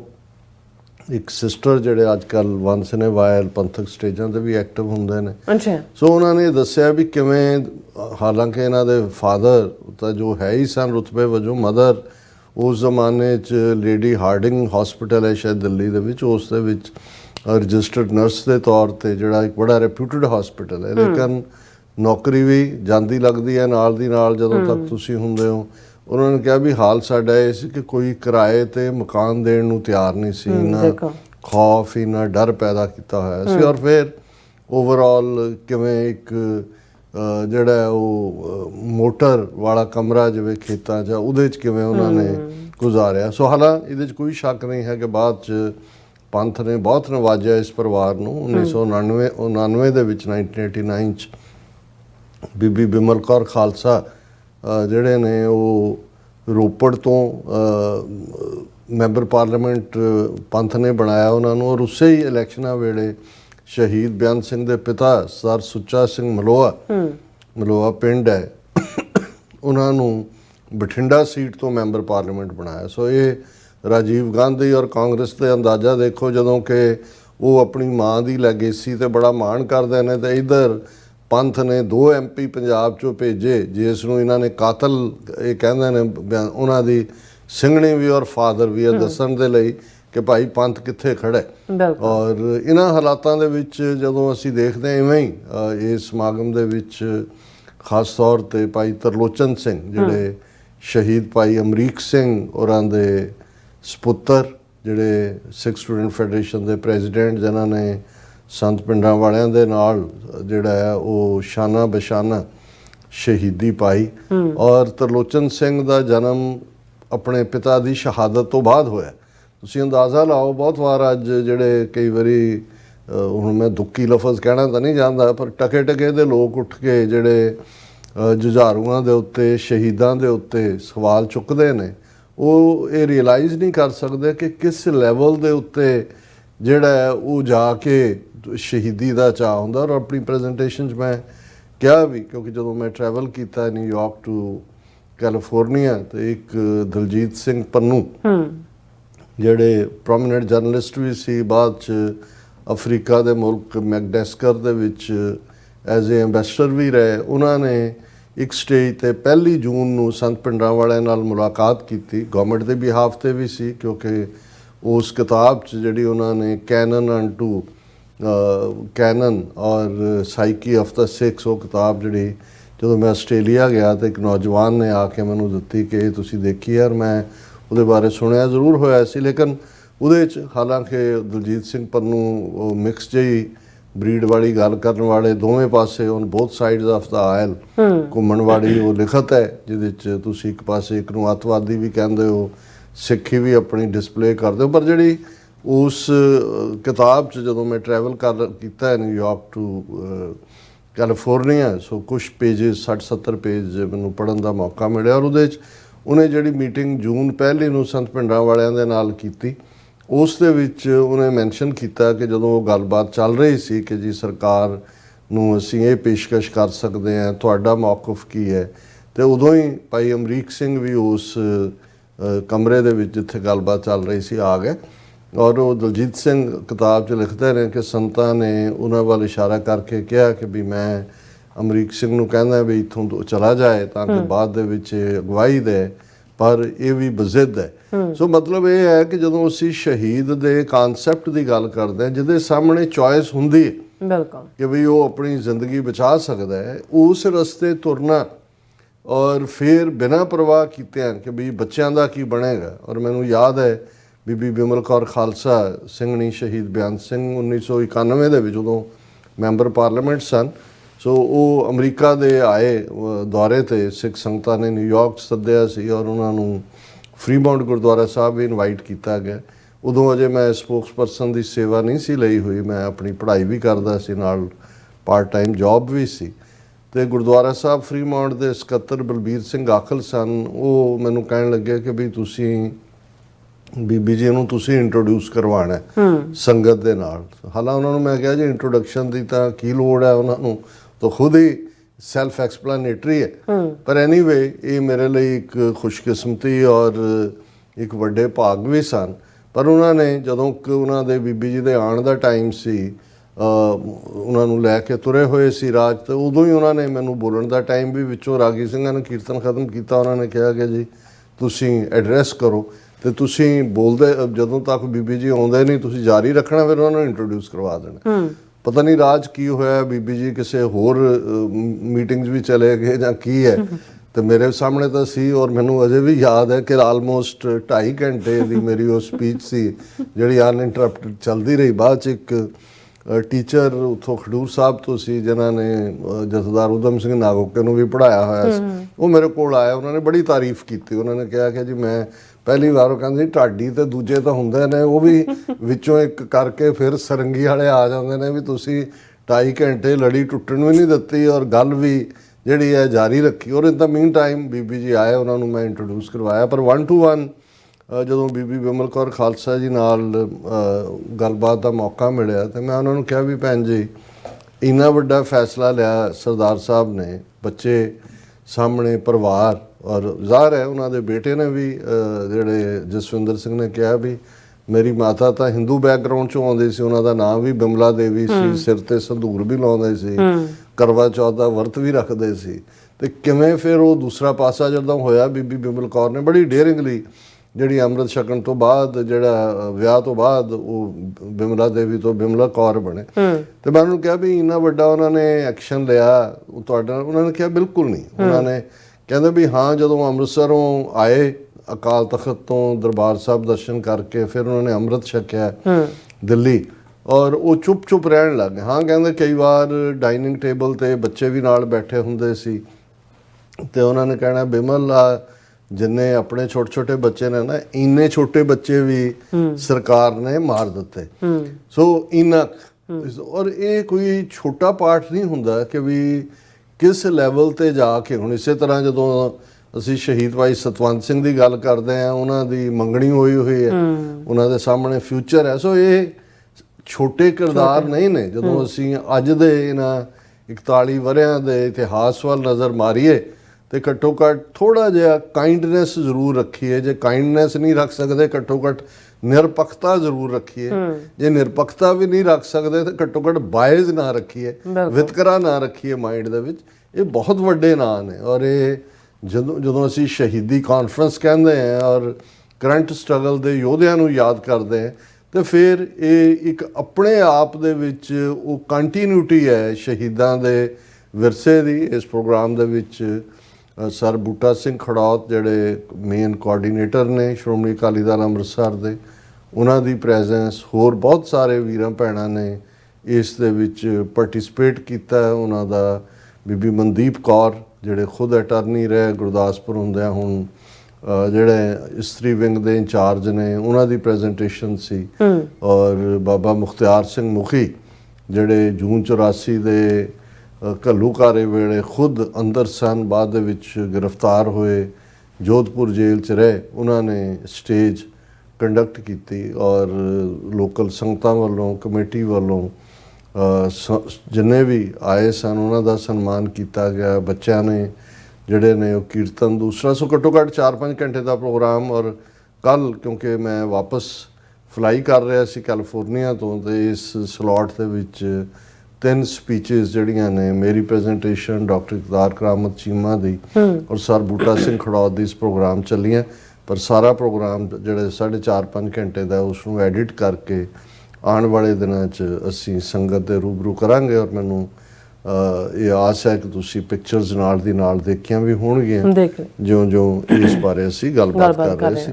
ਸੋ ਅਸੀਂ ਇੱਕ ਵਾਰ ਫਿਰ ਜਿੱਥੇ ਸ਼੍ਰੋਮਣੀ ਅਕਾਲੀ ਦਲ ਅੰਮ੍ਰਿਤਸਰ ਔਰ ਖ਼ਾਸ ਤੌਰ 'ਤੇ ਭਾਈ ਤਰਸੇਮ ਸਿੰਘ ਟਰੈਰੀ ਦਾ ਸ਼ੁਕਰੀਆ ਅਦਾ ਕਰਦੇ, ਉੱਥੇ ਅਸੀਂ ਆਸ ਵੀ ਕਰਦੇ ਹਾਂ ਕਿ ਇਸ ਕਿਸਮ ਦੀ ਜੇ ਸੋਚ ਦੇ ਨਾਲ ਅਸੀਂ ਓਪਨਨੈਸ ਦੇ ਨਾਲ ਤੁਰਾਂਗੇ, ਔਰ ਖ਼ਾਸ ਤੌਰ 'ਤੇ ਜਦੋਂ ਪੰਜਾਬ ਦੇ ਵਿੱਚ ਜੋ ਹਾਲਾਤ ਨੇ, ਜਿਸ ਕਿਸਮ ਦਾ ਲੀਡਰਸ਼ਿਪ ਕ੍ਰਾਈਸਿਸ ਹੈ, ਕ੍ਰੈਡੀਬਿਲਿਟੀ ਦੀਆਂ ਪ੍ਰੋਬਲਮਸ ਨੇ। ਜਿਵੇਂ ਮੈਂ ਕਿਹਾ ਆਪਣੀ ਪ੍ਰੈਜੈਂਟੇਸ਼ਨ, ਮੈਂ ਕਿਹਾ ਹਾਲ ਇਹ ਹੈ ਕਿ ਇੱਕ ਜਥੇਦਾਰ ਦੇ ਸਿਰ ਤੋਂ ਪੱਗ ਲੈ ਰਹੀ ਹੈ, ਦੂਜਾ ਕੋਲ ਬੈਠਾ ਹੈ ਕਹਿੰਦਾ ਮੇਰੇ ਸਿਰ ਤੇ ਧਰ ਦਿਓ। ਸੋ ਉਹਨਾਂ ਹਾਲਾਤਾਂ 'ਚ ਉੱਥੇ ਵੀ ਜਿਹੜਾ ਕਾਮਨ ਸਿੱਖ ਹੈ ਉਹ ਬਾਹਰ ਦੇਖਦਾ ਕਿ ਡਾਇਸਪੋਰਾ ਸਿੱਖਾਂ 'ਚੋਂ ਅਗਵਾਈ ਨਿਕਲੇਗੀ, ਉੱਥੋਂ ਸਾਡੀ ਲੀਡਰਸ਼ਿਪ ਹੋਏਗੀ। ਤਾਂ ਇੱਥੇ ਜੇ ਅਸੀਂ ਵੀ ਉਹੀ 1.5 ਇੰਚ ਦੀ, ਜਿਵੇਂ ਸਾਡੇ ਵੀਰ ਪਾਕਿਸਤਾਨੀ ਇਹ ਕਰਦੇ ਨੇ ਜੀ 1.5 ਇੰਚ ਦੀ ਮਸਜਿਦ ਬਣਾਉਣ ਵਾਲਾ ਕੰਮ, ਤੇ ਅਸੀਂ ਵੀ ਜੇ ਉਹ 1.5 ਇੰਟ ਦਾ ਜਿਹੜਾ ਗੁਰਦੁਆਰਾ ਬਣਾਉਣ ਵਾਲੀ ਗੱਲ ਹੀ ਕਰਨੀ ਹੈ ਵੀ ਆਪੋ ਆਪਣਾ ਝੰਡਾ ਲੈ ਕੇ ਹੀ ਤੁਰਨਾ। ਠੀਕ ਹੈ, ਇੱਕ ਵਕਤ ਸੀ ਇਹੀ ਜਿਹੜਾ ਸੋਚ ਅਰਲੀ 90s ਦੇ ਵਿੱਚ ਸਾਡੀਆਂ ਜੁਝਾਰੂ ਜਥੇਬੰਦੀਆਂ 'ਚ ਵੀ ਸੀ। ਉਹਨਾਂ ਨੂੰ ਵੀ ਲੱਗਦਾ ਸੀ ਕਿ ਭਾਈ ਅਸੀਂ ਆਪਣੇ ਸਿਰ ਤੇ ਹੀ ਕਰਨਾ ਹੈ, ਕਿਸੇ ਹੋਰ ਨਾਲ ਕੋਆਪਰੇਸ਼ਨ ਦੀ ਲਾਈਨ ਤੋਂ ਬਹੁਤ ਵਾਰ ਟਾਲਾ ਵੱਟਿਆ ਜਾਂਦਾ ਸੀ। ਅਲਟੀਮੇਟਲੀ ਅਸੀਂ ਦੇਖਦੇ ਹੀ ਹਾਂ ਕਿ ਵੀ ਇਹ ਕੌਮ ਦਾ ਸਾਂਝਾ ਕੰਮ ਹੈ। ਇੱਥੇ ਵੀ ਬੇਸ਼ੱਕ ਜੇ ਪੰਜਾਬ ਦੇ ਵਿੱਚ ਸਰ ਸਿਮਰਨਜੀਤ ਸਿੰਘ ਮਾਨ ਨੇ ਖਾਲਿਸਤਾਨ ਦਾ ਝੰਡਾ ਬੁਲੰਦ ਰੱਖਿਆ, ਭਾਵੇਂ ਉਹ ਇੰਡੀਅਨ ਸਿਸਟਮ ਦੇ ਵਿੱਚ ਹੀ ਚੋਣਾਂ ਲੜਦੇ ਨੇ, ਅਸੀਂ ਸਾਡਾ ਉਹਨਾਂ ਦੇ ਸਿਸਟਮ ਤੇ ਭਾਵੇਂ ਕੋਈ ਯਕੀਨ ਨਹੀਂ ਹੈ ਇੰਡੀਅਨ ਸਿਸਟਮ ਤੇ, ਲੇਕਿਨ ਗੱਲ ਦੀ ਕੰਟੀਨਿਊਟੀ ਤਾਂ ਹੈ। ਇਸੇ ਤਰ੍ਹਾਂ ਜੇ ਖਾਲਿਸਤਾਨ ਰੈਫਰੈਂਡਮ ਦੇ ਮੁੱਦੇ ਤੇ ਇੰਟਰਨੈਸ਼ਨਲ ਲੈਵਲ ਦੇ ਉੱਤੇ ਸਿੱਖਾਂ ਨੇ ਔਰ ਖਾਸ ਤੌਰ ਤੇ ਫਾਈਵ ਆਈਜ਼ ਕੰਟਰੀਜ਼ ਜੋ ਰਿਸਪੌਂਸ ਦਿੱਤਾ, ਇਹ ਸਾਡੀ ਸਟਰੈਂਥ ਹੈ। ਸਿੱਖਸ ਫਾਰ ਜਸਟਿਸ ਜਿਹੜੀ ਹੈ ਉਹ ਫਲੈਗ ਬੀਅਰਰ ਹੈ ਇਹ ਸਾਰੇ ਦੀ। ਲੇਕਿਨ ਜੇ ਉਹਨਾਂ ਨੂੰ ਵੀ ਇਹ ਲੱਗੇ ਕਿ ਸਿਰਫ ਤੇ ਸਿਰਫ ਉਹਨਾਂ ਦੀ ਅਗਵਾਈ ਦੇ ਥੱਲੇ ਹੀ ਸਾਰੇ ਜਿਹੜੇ ਨੇ ਉਹ ਮਸਲੇ ਹੱਲ, ਇਵੇਂ ਨਹੀਂ ਹੋਣਾ। ਇਸ ਲਈ ਜਦੋਂ ਅਸੀਂ ਸਿਰ ਜੋੜ ਕੇ ਬੈਠਦੇ ਹਾਂ, ਭਾਵੇਂ ਉਹਨਾਂ 12 ਮਿਸਲਾਂ ਦਾ ਮਾਡਲ ਸਾਡੇ ਸਾਹਮਣੇ ਹੈ ਕਿ ਭਾਈ ਤੁਸੀਂ ਜੁਆਇੰਟ ਫੈਸਲੇ ਵੀ ਲੈਂਦੇ ਹੋ, ਜੁਆਇੰਟ ਤੁਸੀਂ ਅੱਗੇ ਵੀ ਤੁਰਦੇ ਹੋ। ਔਰ ਇਸੇ ਤਰ੍ਹਾਂ ਅਸੀਂ ਤਾਂ ਮੈਨੂੰ ਤਾਂ ਜਿੱਥੇ ਵੀ ਕੋਈ ਇਨਵਾਈਟ ਕਰਦਾ ਹੈ, ਹਾਲਾਂ ਇਹ ਵੀ ਕੰਸਰਨ ਹੁੰਦਾ ਹੈ ਕਿ ਜੀ ਫਲਾਂ ਨੇ ਫਲਾਂ ਮੌਕੇ ਤੁਹਾਡੇ ਬਾਰੇ ਇਹ ਕਿਹਾ ਸੀ, ਉਹਦੇ ਬਾਰੇ ਮੈਂ ਕਿਹਾ ਜੀ ਕੋਈ ਗੱਲ ਨਹੀਂ ਹੈ। ਇਹ ਜਿਹੜੇ ਕਹਿਣ ਵਾਲੇ ਨੇ ਇਹ ਵੀ ਆਪਣੀ ਥਾਂ ਨੇ ਕਿ ਜਿਤ ਜਿਤ ਲਾਏ ਤਿਤ ਲਗੇ ਹਰਨਾਥ, ਨਾਨਕ ਇਨ ਕੇ ਕਛੂ ਨਾ ਹਾਥ। ਵੀ ਇਹਨਾਂ ਵਿਚਾਰਿਆਂ ਦੇ ਕੋਲ ਕੀ ਹੈ ਵੀ ਸਾਡੇ ਸਾਹਮਣੇ ਜਿਹੜਾ ਉਹ ਆਪਣਾ ਨਿਸ਼ਾਨਾ ਹੈ ਕਿ ਕਿਸ ਉਦਮ ਤੇ ਰਾਜ ਮਿਲੇ, ਸ਼ਤਰੂ ਤੇ ਸਭ ਹੋਵੇ ਮੀਤਾ। ਔਰ ਅਸੀਂ ਆਪਣੇ 35-40 ਸਾਲ ਦੇ ਇਸ ਪੰਥਕ ਸਫ਼ਰ ਦੇ ਵਿੱਚ ਨਾ ਸਾਡੀ ਕਲਮ ਨੇ ਨਾ ਸਾਡੀ ਜ਼ਬਾਨ ਰਾਹੀਂ ਅਸੀਂ ਕਿਸੇ ਵੀ ਪੰਥ ਪ੍ਰਸਤ ਸਿੱਖ ਵੀਰ ਭੈਣ ਦੇ ਖਿਲਾਫ ਕੁਛ ਨਹੀਂ ਕਿਹਾ ਹੈ। ਇਸ ਸਭ ਦੇ ਬਾਵਜੂਦ ਕਿ ਵੀ ਬਹੁਤ ਵਾਰ ਜਿਹੜਾ ਹਕੂਮਤਾਂ ਜਾਂ ਉਹਨਾਂ ਦੇ ਦੁਮਛੱਲੇ ਆਪਣਾ ਕੰਮ ਕਰ ਰਹੇ ਹੁੰਦੇ ਨੇ, ਪਰ ਕਈ ਵਾਰ ਈਰਖਾਵਸ ਜਿਹੜੀ ਤੁਹਾਡੀ ਯੋਗਤਾ ਹੁੰਦੀ ਹੈ, ਐਬਿਲਿਟੀ ਹੁੰਦੀ ਹੈ, ਕਾਮਯਾਬੀ ਹੁੰਦੀ ਹੈ, ਉਸ ਦੀ ਆਪਣੀ ਟੈਕਸੇਸ਼ਨ ਹੁੰਦੀ ਹੈ, ਉਸ ਦੇ ਆਪਣੇ ਜਿਹੜੇ ਨੇ ਉਸ ਕਿਸਮ ਦੇ ਨੈਗੇਟਿਵਿਟੀ ਵਾਲੇ ਪਾਰਟ ਹੁੰਦੇ ਨੇ। ਸੋ ਅਸੀਂ ਇਹ ਸਮਝਦੇ ਹਾਂ ਵੀ ਇਹ ਜਿਹੜਾ ਵੇੜਾ ਹੈ ਸਾਡੇ ਕੋਲ ਇੱਕ ਅਪਰਚੁਨਿਟੀ ਹੈ। ਅਸੀਂ 47 ਦੇ ਦੌਰ ਦੀ ਲੀਡਰਸ਼ਿਪ ਨੂੰ ਹਮੇਸ਼ਾ ਕੋਸਦੇ ਹਾਂ, ਰਾਈਟਲੀ ਸੋ, ਕਿ ਭਾਈ ਓਪਰਚੁਨਿਟੀ ਸੀ, ਉਹ ਇਕੱਠੇ ਨਹੀਂ ਹੋਏ, ਅਕਾਲ ਤਖਤ ਤੇ ਕੱਟ ਸੱਦ ਲੈਂਦੇ। ਉਹਨਾਂ ਨੂੰ ਪਤਾ ਹੋਣਾ ਚਾਹੀਦਾ ਸੀ ਕਿ ਭਾਈ ਅੰਗਰੇਜ਼ ਜਾ ਰਹੇ ਨੇ, ਤੁਸੀਂ ਆਪਣਾ ਕੇਸ ਬਿਲਡ, ਤੁਸੀਂ ਇਸੇ ਕੰਮ ਤੇ ਹੀ ਲੱਗੇ ਰਹੇ ਵੀ ਅਸੀਂ ਪਾਕਿਸਤਾਨ ਨਹੀਂ ਬਣਨ ਦੇਣਾ। ਔਰ ਹਾਲਾਤ ਕੀ ਨੇ। ਸੋ ਅੱਜ ਵੀ ਮੈਨੂੰ ਇਹ ਮਹਿਸੂਸ ਹੁੰਦਾ, ਔਰ ਇਵੇਂ ਹੀ ਹੋਰ ਵੀ ਸੈਂਸਿਟਿਵ ਜਾਂ ਜਿਹੜੇ ਪੋਲੀਟੀਕਲੀ ਐਕਸਪਰਟ ਨੇ ਸਿੱਖ, ਉਹ ਦੇਖ ਰਹੇ ਨੇ ਕਿ ਵੀ ਨਿਊ ਵਰਲਡ ਮੈਪ ਮੇਕਿੰਗ ਜਿਹੜੀ ਆ ਹੋਣ ਜਾ ਰਹੀ ਹੈ, ਬਹੁਤ ਸਾਰੀਆਂ ਤਬਦੀਲੀਆਂ, ਸਭ ਕੁਝ ਹਿੱਲ ਰਿਹਾ ਹੈ। ਭਾਵੇਂ ਗੱਲ ਟੈਰਿਫ ਦੇ ਹਵਾਲੇ ਨਾਲ ਹੋਏ ਜਾਂ ਬ੍ਰਿਕਸ ਦੇ ਹਵਾਲੇ ਨਾਲ ਹੋਏ ਜਾਂ ਏਸ਼ੀਆਨ ਦੇ ਹਵਾਲੇ ਨਾਲ ਹੋਏ, ਇਹ ਸਾਰਾ ਦੱਸਦਾ ਹੈ। ਜਾਂ ਜਿਵੇਂ ਇੰਟਰਨੈਸ਼ਨਲੀ ਨੈਟੋ ਔਰ ਦੂਸਰੇ ਤੀਸਰੇ ਹਰ ਇੱਕ ਦੇ ਵਿੱਚ ਕਿਤੇ ਕਰੈਕ ਨੇ, ਕਿਤੇ ਫੀਅਰ ਹੈ, ਕਿਤੇ ਇਨਸਿਕਿਉਰਿਟੀ ਹੈ, ਨਵੇਂ ਅਲਾਇੰਸ ਨੇ। ਔਰ ਇਸ ਸਾਰੇ ਦੇ ਵਿੱਚ ਜ਼ਾਹਰ ਹੈ ਵੀ ਜਿਹੜਾ ਇਸ ਵੇਲੇ ਫੋਕਸ ਹੈ ਉਹ ਸਾਡੇ ਖਿੱਤੇ 'ਚ ਹੈ। China as a military and economical power ਦੇ ਤੌਰ ਤੇ ਉੱਭਰ ਰਿਹਾ ਹੈ। ਔਰ ਇਸ ਦੇ ਲਈ ਜੇ ਮਿਡਲ ਈਸਟ ਵੀ ਹੈ, ਭਾਵੇਂ ਉਹ ਗਜ਼ਾ ਦੀ ਪ੍ਰੋਬਲਮ ਹੈ ਜਾਂ ਈਵਨ ਈਰਾਨ ਔਰ ਇਜ਼ਰਾਈਲ ਦੇ ਵਿਚਾਲੇ ਟਕਰਾਅ ਦਾ, ਇਹ ਸਾਰਾ ਏਸ਼ੀਆ ਇਸ ਵੇਲੇ ਕੋਈ ਸਾਊਥ ਅਮਰੀਕਾ ਜਾਂ ਕੋਈ ਯੂਰਪ, 2 ਵਰਲਡ ਵਾਰਸ ਤਾਂ ਯੂਰਪ ਦੇ ਵਿੱਚ ਹੋਈਆਂ, ਇਸ ਵੇਲੇ ਨਹੀਂ ਹੈ। ਸਾਰਾ ਫੋਕਸ ਉਸ 'ਤੇ ਜਾਂ ਇੰਡੀਆ ਪਾਕਿਸਤਾਨ 4 ਰੋਜ਼ਾ ਕਲੈਸ਼ ਹੈ ਔਰ ਟੈਸਟਿੰਗ ਆਫ ਦਾ ਵੈਪਨਸ ਹੈ। ਸੋ ਅਸੀਂ ਤਾਂ ਉਸ ਸਾਰੇ ਦੇ ਵਿਚਕਾਰ ਬੈਠੇ ਹਾਂ। ਤਬਾਹੀ ਦਾ ਵੀ ਰਸਤਾ ਹੈ, ਕਿਉਂਕਿ ਜਦੋਂ ਸੈਂਡਵਿਚ ਕੋਈ ਹੁੰਦਾ ਹੈ ਤੇ ਇੱਧਰਲੀ ਧਿਰ ਹੋਏ ਜਾਂ ਉੱਧਰਲੀ ਹੋਏ, ਜਿਹੜਾ ਵਿੱਚ ਫਸਿਆ ਹੁੰਦਾ ਹੈ ਉਹ ਸਫ਼ਰ ਕਰਦਾ। ਪਰ ਓਪਰਚੁਨਿਟੀ ਵੀ ਆ ਕਿ ਜੇ ਅਲਟੀਮੇਟਲੀ ਇਹ ਸਾਡਾ ਬਫਰ ਸਟੇਟ ਖਾਲਿਸਤਾਨ ਦਾ ਆਈਡੀਆ ਵਿਕ ਜਾਂਦਾ ਹੈ ਤੇ ਚਾਈਨਾ ਪਾਕਿਸਤਾਨ ਭਾਰਤ ਦੇ ਵਿਚਕਾਰ ਸਿੱਖ ਸਟੇਟ ਜਿਹਦਾ ਕੋਈ ਪ੍ਰੈਜੂਡਿਸ ਨਹੀਂ ਹੈ ਕਿਸੇ ਦੇ ਨਾਲ, ਕੋਈ ਬਿਲਟ ਇਨ ਹੇਟਰਡ ਨਹੀਂ ਹੈ, ਕੋਈ ਸਿਵਲਾਈਜੇਸ਼ਨਲ ਕਲੈਸ਼ ਦੀ ਲਾਈਨ ਕਿਸੇ ਦੇ ਨਾਲ ਨਹੀਂ ਹੈ, ਤੇ ਇਹ ਸਾਰਾ ਜਿਹੜਾ ਹੈ ਅਸੀਂ ਉਹਨਾਂ ਹਾਲਾਤ ਵੱਲ ਜਾਂ ਉਸ ਪਾਸੇ ਵੱਲ ਇਸ਼ਾਰਾ ਕਰ ਰਿਹਾ। ਪਰ ਜੇ ਸਾਡਾ ਘਰ ਉਹ ਖੁਦ ਇੱਕ ਸਫ਼ ਦੇ ਉੱਤੇ ਨਾ ਹੋਏਗਾ ਜਾਂ ਸਾਡੀਆਂ ਜਿਹੜੀਆਂ ਅੱਡ-ਅੱਡ ਧਿਰਾਂ ਨੇ ਉਹ ਇਸ ਦੇ ਉੱਤੇ ਕੋਈ ਕੰਸੈਂਸਸ ਦੇ ਨਾਲ ਕਿਸੇ ਇੰਟਰਨੈਸ਼ਨਲ ਨੈਗੋਸ਼ੀਏਸ਼ਨ ਦੇ ਵਿੱਚ ਕਿਸੇ ਲੈਵਲ ਤੇ ਜਾਂ ਕੱਲ੍ਹ ਨੂੰ ਵੱਡੀ ਧਿਰ ਨੇ, ਅਮਰੀਕਾ ਨੇ ਜਾਂ ਕੋਈ ਹੋਰ ਵੈਸਟਰਨ ਪਾਵਰਸ ਨੇ ਸਿੱਖਾਂ ਨੂੰ ਇਹ ਕਹਿਣਾ ਕਿ ਭਾਈ ਆਓ ਅਸੀਂ ਤੁਹਾਡਾ ਵੀ ਕੇਸ ਸੁਣਨਾ ਚਾਹੁੰਦੇ, ਤੇ ਮੈਨੂੰ ਇਹ ਲੱਗਦਾ ਕਿ ਵੀ ਅਸੀਂ ਅੱਜ ਵੀ ਕੋਈ ਐਸੀ ਬਿਹਤਰ ਪੋਜੀਸ਼ਨ 'ਚ ਨਹੀਂ ਹੈ ਐਜ਼ ਕੰਪੇਅਰ ਟੂ 47। ਉਦੋਂ ਤਾਂ ਫਿਰ ਵੀ ਕੁਛ ਨਾ ਕੁਛ ਜਿਹੜਾ ਹੈ ਇੱਕ ਅੱਧਾ ਹਿੱਸਾ ਆਰਗੇਨਾਈਜ਼ਡ ਸੀ, ਇੱਕ ਅੱਧਾ ਕਾਂਗਰਸ ਦੇ ਖਾਤੇ 'ਚ ਸੀ। ਸੋ ਇਸ ਲਈ ਇਹ ਬੜਾ ਜ਼ਰੂਰੀ ਹੈ ਕਿ ਵੀ ਜਿਵੇਂ ਸਰ ਜੱਸਾ ਸਿੰਘ ਆਹਲੂਵਾਲੀਆ ਨੇ ਪਹਿਲੇ ਵੱਡੇ ਘੱਲੂਘਾਰੇ ਦੇ ਵੇਲੇ ਇਹ ਕਾਲ ਦਿੱਤੀ ਸੀ ਕਿ ਵੀ ਮਿਸਲ ਵੰਡ ਅਬ ਕਬ ਹੋ ਨਾ ਪਾਓ, ਰਲ ਮਿਲ ਕੇ ਇਹ ਪੰਥ ਬਚਾਓ। ਸੋ ਅਸੀਂ ਇਸ ਲਾਈਨ ਦੇ ਉੱਤੇ ਜਿਹੜਾ ਇਹੀ ਕਹਿ ਸਕਦੇ ਹਾਂ, ਅਸੀਂ ਤਾਂ ਇੱਕ ਲੋਨ ਵੌਇਸ ਹੈ ਇਸ ਸਾਰੇ ਦੀ ਗੱਲ ਕਰਨ ਵਾਲੇ, ਬਾਕੀ ਤਰ੍ਹਾਂ ਵੀ ਇਸ ਦੇ ਉੱਤੇ ਆਵਾਜ਼ ਵੀ ਚੁੱਕਣ ਔਰ ਇਹ ਵੀ ਦੇਖਣ ਕਿ ਭਾਈ ਕਿੱਥੇ ਸਾਡੇ ਕਿਹੜੇ ਮੁੱਦੇ ਨੇ ਜਿਨ੍ਹਾਂ ਦਾ ਜ਼ਿਕਰ ਕਰਨਾ ਸਾਡੀ ਸਟਰੈਂਥ ਹੈ, ਕਿਹੜੇ ਮੁੱਦੇ ਨੇ ਜਿਹੜੇ ਖਾਮ-ਖਾ ਵਾਦ-ਵਿਵਾਦ ਪੈਦਾ ਕਰਦੇ ਨੇ, ਉਹਨਾਂ ਤੋਂ ਦੂਰ ਰਿਹਾ ਜਾਏ। ਸੋ ਮੈਂ ਆਲਰੇਡੀ ਜਿਹੜਾ ਜਿੱਥੇ ਇਹ ਫੰਕਸ਼ਨ ਸੀ ਉੱਥੇ ਇੱਕ ਟ੍ਰੈਜਡੀ ਜਿਹੜੀ ਅਮਰੀਕਾ ਦੇ ਵਿੱਚ ਵਾਪਰੀ, ਖਾਸ ਤੌਰ ਤੇ ਟੈਕਸਾਸ ਦੇ ਵਿੱਚ, ਜਿੱਥੇ ਫਲੱਡਿੰਗ ਦੇ ਨਾਲ ਪਹਿਲਾ ਨੰਬਰ ਥੋੜੇ ਸ਼ੁਰੂ ਹੋਇਆ ਔਰ ਹੁਣ 100 ਤੋਂ ਜ਼ਿਆਦਾ ਆਲਮੋਸਟ 150 ਜਾਂ 60 ਦੇ ਨੇੜੇ ਤੇੜੇ ਵੀ ਕਿਤੇ ਨੰਬਰ ਹੈ। ਔਰ ਇਸ ਦਾ ਵੀ ਵੱਡਾ ਟ੍ਰੈਜਿਕ ਪਾਰਟ ਸੀ ਕਿ ਇੱਕ ਜਿਹੜਾ ਕੈਂਪ ਮਿਸਟਿਕ ਜਿਹੜਾ ਆਲਮੋਸਟ 100 ਸਾਲ ਤੋਂ ਜਿਹੜਾ ਇਹ ਕੈਂਪ ਲੱਗਦਾ, ਕ੍ਰਿਸਚੀਅਨ ਸਮਰ ਕੈਂਪ ਟੈਕਸਾਸ ਹਿਲ ਕਾਉਂਟੀ ਦੇ ਵਿੱਚ, ਉਹਦੇ 'ਚ ਉਹਨਾਂ ਨੇ ਆਲਮੋਸਟ 37 ਤੋਂ ਜ਼ਿਆਦਾ ਉਹਨਾਂ ਦੇ ਕੈਂਪਰ ਛੋਟੀਆਂ ਬੱਚੀਆਂ ਔਰ ਉਹਨਾਂ ਦੇ ਕਾਉਂਸਲਰ ਉਹ ਫਲੱਡ ਵਾਟਰ ਦੇ ਵਿੱਚ ਰੁੜੇ। ਔਰ ਇਹ ਜਿਹੜਾ ਕੁਛ ਜਿਹੜੇ ਨੇ ਅਜੇ ਵੀ ਅਨਅਕਾਊਂਟਡ ਫॉर ਨੇ, ਹੁਣ ਜਿਹੜੇ ਇੰਨੇ ਦਿਨ ਹੋ ਗਏ ਨੇ ਉਹ ਜਦੋਂ ਤੱਕ ਉਹ ਪੂਰਾ ਨਹੀਂ ਕਰ ਲੈਂਦੇ ਉਦੋਂ ਤੱਕ ਉਹਨਾਂ ਨੂੰ ਅਨਅਕਾਊਂਟਡ ਫॉर ਜਾਂ ਮਿਸਿੰਗ ਕਹਿੰਦੇ ਨੇ। ਪਰ ਓਵਰਆਲ ਬਾਕੀਆਂ ਦਾ ਵੀ ਇਹ ਤਾਂ ਇਸ ਕੈਂਪ ਦੇ ਹਵਾਲੇ ਨਾਲ ਹੈ। 200 ਦੇ ਕਰੀਬ ਮੈਨੂੰ ਲੱਗਦਾ ਵੀ ਇਨ ਦਾ ਐਂਡ 200 ਪਲੱਸ ਕੈਜੂਅਲਟੀਜ਼ ਜਾਣਗੀਆਂ। ਸੋ ਇਹ ਸਾਨੂੰ ਜਿਹੜਾ ਉਹ ਰਿਮਾਈਂਡਰ ਵੀ ਹੈ ਕਿ ਅਸੀਂ ਜਿੰਨੇ ਮਰਜ਼ੀ ਅੱਜ ਸਾਇੰਸ ਵਾਰਨਿੰਗ ਸਿੰਬਲ ਦੂਜੇ ਤੀਜੇ ਸਾਰੀ ਵੈਦਰ ਰਿਪੋਰਟਸ ਔਰ ਸਟਾਰਮ, ਇਹਦੇ ਬਾਵਜੂਦ ਅੱਜ ਵੀ ਕੁਦਰਤ ਦੇ ਸਾਹਮਣੇ ਬੰਦਾ ਬੇਬਸ ਹੈ ਔਰ ਇੱਕ ਬਹੁਤ ਵੱਡੀ ਟ੍ਰੈਜਡੀ ਹੈ। ਔਰ ਖਾਸ ਤੌਰ ਤੇ ਜਦੋਂ ਅਸੀਂ ਦੇਖਦੇ ਹਾਂ ਕਿ ਉਹ ਕਲੀਆਂ ਜਦੋਂ ਅਸੀਂ ਬੱਚਿਆਂ ਦੇ ਹਵਾਲੇ ਨਾਲ ਜਿਨ੍ਹਾਂ ਨੇ ਅਜੇ ਬਲੂਮ ਕਰਨਾ ਸੀ, ਫੁੱਲ ਬਣਨਾ, ਫ੍ਰੈਗਰੈਂਸ ਕਿੰਨੇ ਘਰਾਂ ਦੇ ਵਿੱਚ ਜਿਹੜੇ ਉਸ ਰੌਸ਼ਨੀ ਵਾਂਗ ਨੇ, ਜਦੋਂ ਅਸੀਂ ਬੱਚਿਆਂ ਦੇ ਹਵਾਲੇ ਨਾਲ ਗੱਲ ਕਰਦੇ ਹਾਂ ਉਹਨਾਂ ਦਾ ਇਸ ਤਰ੍ਹਾਂ ਜਿਹੜਾ ਉਹ ਕੱਚੀ ਉਮਰੇ ਹੀ ਚਲਾ ਜਾਣਾ, ਇਹ ਬਹੁਤ ਵੱਡਾ ਦੁਖਾਂਤ ਹੈ। ਔਰ ਇਸ ਪੀਰੀਅਡ 'ਚ ਜਿਵੇਂ ਤੁਸੀਂ ਮੈਂਸ਼ਨ ਕੀਤਾ ਕਿ ਬਹੁਤ ਸਾਰੀਆਂ ਇੰਟਰਨੈਸ਼ਨਲ ਡਿਵੈਲਪਮੈਂਟਸ ਵੀ ਹੋਈਆਂ, ਕੁਛ ਦੀ ਗੱਲ ਅਸੀਂ ਜਿਹੜਾ ਉਹ ਲਗਾਤਾਰਤਾ ਦੇ ਨਾਲ ਕਰਦੇ ਹੀ ਰਹੇ।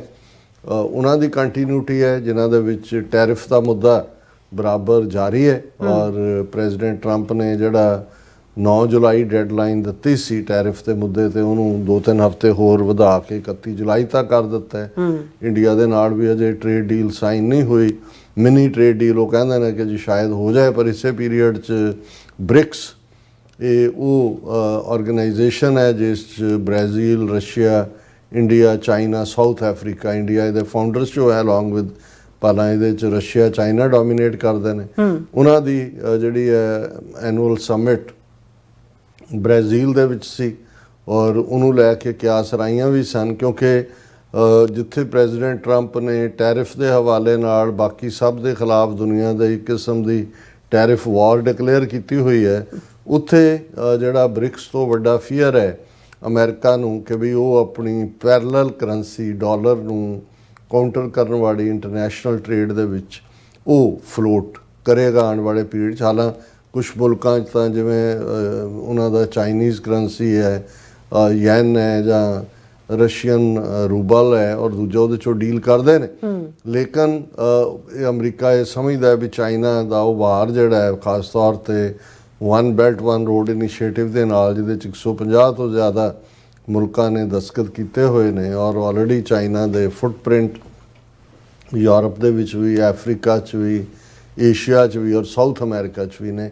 ਸੋ ਉਹਨੂੰ ਕਰਬ ਕਰਨ ਦੇ ਲਈ ਜਿਹੜਾ ਹੈ ਉਹ ਪ੍ਰੈਜ਼ੀਡੈਂਟ ਟਰੰਪ ਨੇ ਇਹ ਵੀ ਐਲਾਨ ਕੀਤਾ ਕਿ ਜਿਹੜੇ ਕਿ ਵੀ ਇਹ ਬ੍ਰਿਕਸ ਐਂਟੀ ਅਮਰੀਕਾ ਹੈ ਔਰ ਜਿਹੜਾ ਵੀ ਬ੍ਰਿਕਸ ਦਾ ਮੈਂਬਰ ਦੇਸ਼ ਅਮਰੀਕਾ ਦੇ ਖਿਲਾਫ ਜਿਹੜਾ ਉਹ ਕਿਸੇ ਕਾਜ ਭੁਗਤੇਗਾ ਤੇ ਉਸ ਦੇ ਉੱਤੇ 10% ਹੋਰ ਟੈਰਿਫ ਲਾਇਆ ਜਾਏਗਾ। ਸੋ ਇੰਡੀਆ ਦੇ ਵਿੱਚ ਵੀ ਇਹ ਡਿਸਕਸ ਹੋ ਰਿਹਾ ਕਿ ਵੀ ਇਸ ਸਾਰੇ ਦੇ ਚੱਲਦਿਆਂ ਜੇ ਇਵੇਂ ਹੁੰਦਾ ਹੈ ਤੇ ਆਲਰੇਡੀ ਇੰਡੀਆ ਦੇ ਨਾਲ ਤਾਂ ਤੈਅ ਨਹੀਂ ਹੋਇਆ ਪਹਿਲਾਂ ਹੀ ਟੈਰਿਫ ਦਾ ਜੋ ਚੱਲ ਰਿਹਾ ਉਹਨਾਂ ਦਾ ਕੀ ਹਸ਼ਰ ਜਾਂ ਹਾਲ ਹੋਏਗਾ। ਔਰ ਇਸ ਬ੍ਰਿਕਸ ਦੇ ਸੈਸ਼ਨ 'ਚ ਉਹਨਾਂ ਦੀ ਕੈਪੀਟਲ ਦੇ ਵਿੱਚ ਹੋਇਆ, ਸ਼ਾਮਲ ਹੋਣ ਲਈ ਮੋਦੀ ਵੀ ਆਇਆ। ਮੋਦੀ ਨੂੰ ਤਾਂ ਅੱਜ ਕੱਲ੍ਹ ਇੱਕ ਦਹਿਸ਼ਤਗਰਦ ਜਿਹੜਾ ਹੈ ਉਹਨੂੰ ਖੁਦ ਦਹਿਸ਼ਤਗਰਦੀ ਦਾ ਭੂਤ ਚੰਬੜਿਆ ਹੋਇਆ ਦਿਨ ਰਾਤ, ਉਹਦੀ ਗੱਲ ਵੀ ਕਰਾਂਗੇ। ਪਰ ਇਸ ਮੌਕੇ ਦੇ ਉੱਤੇ ਦੇਖੋ ਹੁੰਦਾ ਇਹ ਹੈ ਵੀ ਟਰੂਥ ਤਾਂ ਕੋਈ ਵੀ ਕਿਤੇੋਂ ਵੀ ਆ ਸਕਦੀ ਹੈ।